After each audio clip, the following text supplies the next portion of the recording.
and somebody put Pumping Iron on the TV, the Pumping Iron with Arnold Schwarzenegger, 1977. And I watched it.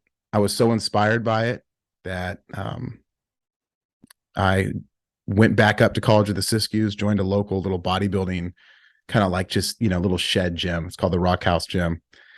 Is it still there? It is not. Okay.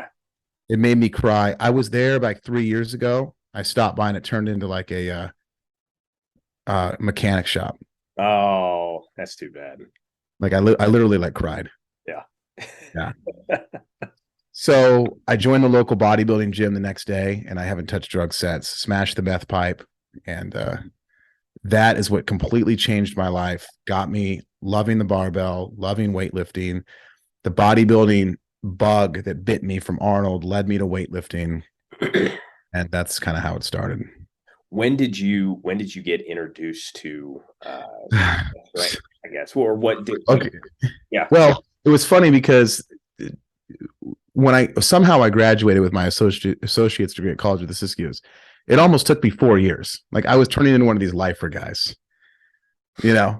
I did the red shirt. I used up all my football time, and I somehow graduated. And it was that summer where I was like 4 years, 3.5 years in.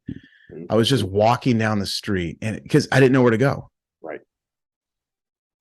I was just there. Everyone's already left. The school's empty. I'm in the middle of the woods. My strength coach comes up, Coach Tim Frisbee, and goes, "John, what the F are you still doing here?"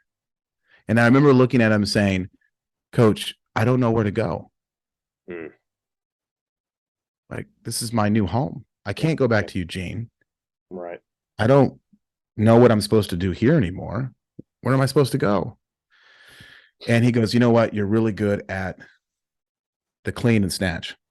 It's like, I know the weightlifting coach in Sacramento. And so he drove me out there, dropped me off. And I literally was dropped off at the barbell club, and then he left.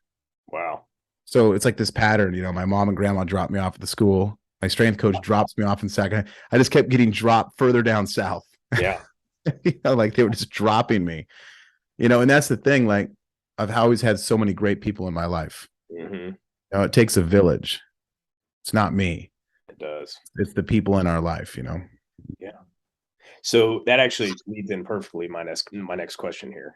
Who were the most influential people on your formation as a young man? Definitely Coach Tim Frisbee, the strength coach at College of the Siskiyous, and also the football coach / O-line coach. He was the one that inspired me to train hard. He was old school, no belts, squatting ass to grass, which is a little unheard of in the strength world. And he was the one that just showed me weightlifting, showed me it was a sport, led me to Sac State for the weightlifting team. Yeah. Taught me discipline, made me a man. And so I got to say, Coach Tim Frisbee was right off the bat. Donnie Schenkel, definitely number 2, my old teammate. I feel like when I trained under Donnie and trained with Donnie, I felt like I was in the military.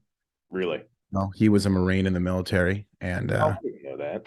Okay. Yeah, and is a Marine. I guess once a Marine, always a Marine, right? That totally makes sense just from the little bit that I do know about him, though. Yeah, so I just feel like I had this like military exposure with Donnie that just really, really turned me into a man. Yeah. Even more than College of the Siskiyous, because at that point I was out of the college bubble with Donnie. So that was kind of like, whoa, I'm no longer in this little college bubble. Right. Like, even though you have freedom in college, you're still in the bubble. And I'm out of the bubble. I'm down there with Donnie. It's like, man, this is real life. Yeah. And then the third would definitely be Coach Penley, Glenn Penley, my coach, who came in and made me a champion. That's awesome. Glenn Penley, man, he's that name resonates. Even I didn't get into weightlifting until probably 5 or 6 years ago, but before that, powerlifting was a big thing. And the Penley row was always something. Yeah.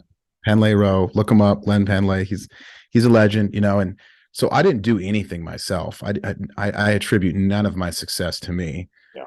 It's like when when I would win nationals and win gold medals, I would always put him around Coach Penley's neck and I'd have him wear it. But, and he would always try to take it off because he's real humble. And he's like, no, this is yours. I'm like, no, this is yours. I just did what you told me to do. Yeah. Coach Frizz, I did what you told me to do. Mm-hmm. Even with my mom, hey, military or college, pick one. Or, JC football. I just did what I was told, and I think I've always had this understanding of just like when you first asked me in the beginning of the podcast, who am I? I think that's not knowing who I am is probably the reason why I listen to people so well, because I don't really put stock in myself. Right. Anytime I've put in stock in myself, I've completely fallen on my face, made horrible decisions and effed up. Mm-hmm. And it just came to that point to fast forward when I got saved in 2016 is when I finally just laid myself on the dirt of Jerusalem. I kind of imagined it, right? At the Lord's feet and just said, I'm done. Yeah. Because everything I do myself is a disaster. And so that's the power of other people and having people in your corner like you have, Will, that you can lean on. Mm-hmm. I just think that we give ourselves way too much credit. We do. And the trust in the Lord to put those people in your life, Right.